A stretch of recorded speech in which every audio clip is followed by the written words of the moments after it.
Were the first animals born predators? Kamusta? Maligayang pagbabalik sa ating channel kung saan tinatalakay natin ang mundo ng agham at pagtuklas. Sa video na ito, mayroon tayong ilang groundbreaking na natuklasan sa pananaliksik na ibabahagi sa inyo na nagbibigay liwanag sa mga unang evolusyonaryong kaganapan sa mga multicellular na organismo. Kaya kung mahilig ka sa agham, tiyaking pindutin ang subscribe button at i-ring ang notification bell dahil ayaw mong makaligtaan ito.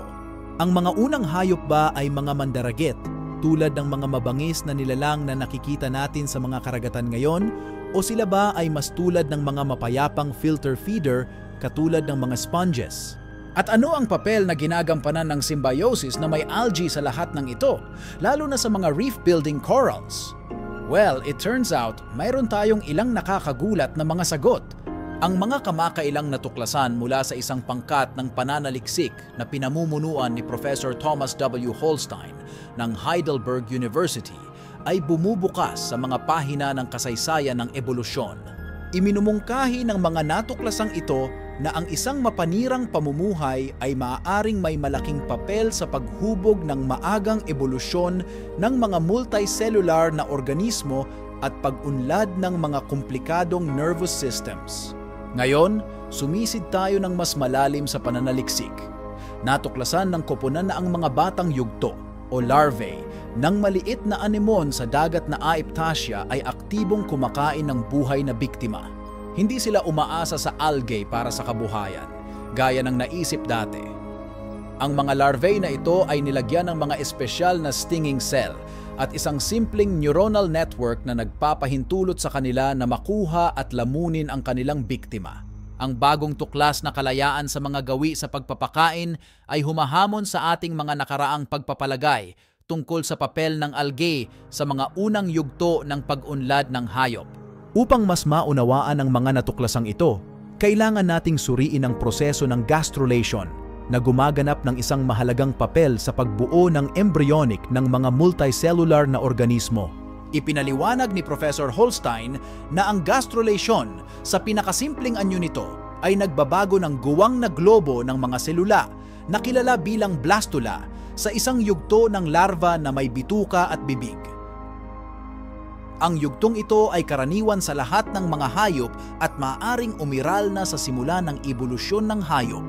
Ngayon, ano ang tungkol sa papel ng symbiotic algae cells? Bagamat umaasa ang mga corals sa mga algae na ito sa mga tubig na mahirap sustansya, ang Aiptasia sea anemone ay may ibang kwento na sasabihin. Iminumungkahi ng pananaliksik na para sa Aiptasia larvae, ang symbiotic na relasyon na ito ay mahalaga para sa mga nasa hustong gulang, ngunit hindi nakakatulong sa paglaki at pag-aayos ng larvae. Malinaw na ang nutrisyon ay gumaganap ng isang kritikal na papel sa pagsasara ng ikot ng buhay ng mga organismo na ito at ang paghahanap na ito ay humahamon sa dati nating pag-unawa sa mga symbiotic na relasyon na ito. Kaya, ano ang perpektong pagkain para sa maliliit na Aiptasia larvae na ito? Ang mga pag-aaral sa laboratorio ay nagsiwalat na ang kanilang pagkain ay kailangang maliit at buhay. Ang Nauplius larvae ng Thisbe copepods na 50 hanggang 80 micrometers ang maliit ay akmang-akma na tumutulong sa mga larvae na ito na mabilis na lumaki sa laki bago tumira sa isang substrate at metamorphosing sa mga pangunahing polyp. Ang pambihirang tagumpay na ito ay nagpapahintulot sa mga siyentipiko na palaguin ang mga mature na pulip at ang kanilang mga inapo sa unang pagkakataon. Ngayon, balikan natin ang isang matagal ng hypothesis sa evolutionary biology, ang Gastrula hypothesis. Si Ernst Haeckel, isang kilalang teorista ng ebolusyon, ay unang iminungkahi ang ideyang ito noong huling bahagi ng ika-19 na siglo. Gayunpaman, ang pangkat ni Professor Holstein ay nagdaragdag ng bagong pananaw sa hypothesis na ito, habang ang gastrula ni Haeckel ay naisip bilang isang anyo ng buhay na nagsasala ng butil, tulad ng mga espongha, ang Aiptasia at iba pang mga cnidarians na kanilang pinag-aralan ay may mga mandaragit na gastrulae na nilagyan ng mga espesyal na selulang tumutusok para sa pagkuha ng biktima. Kaya, Ano ang ibig sabihin ng lahat ng ito para sa maagang ebolusyon ng mga multicellular na organismo?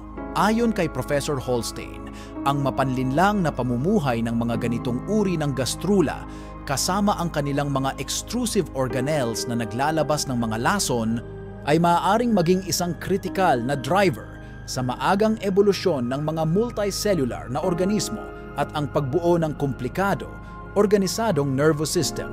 Ang pananaliksik na ito ay nagpinta ng isang bagong larawan ng papel ng predation sa paghubog ng maagang buhay sa Earth.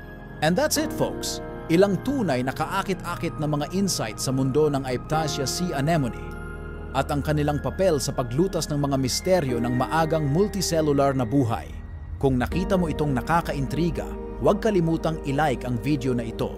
Ibahagi ito sa iyong mga kapwa mahilig sa agham at iwanan ang iyong mga saloobin sa comment section. Gaya ng dati, manatiling mausisa at manatiling nakatutok para sa higit pang hindi ka panipaniwalang mga pagtuklas sa mundo ng agham.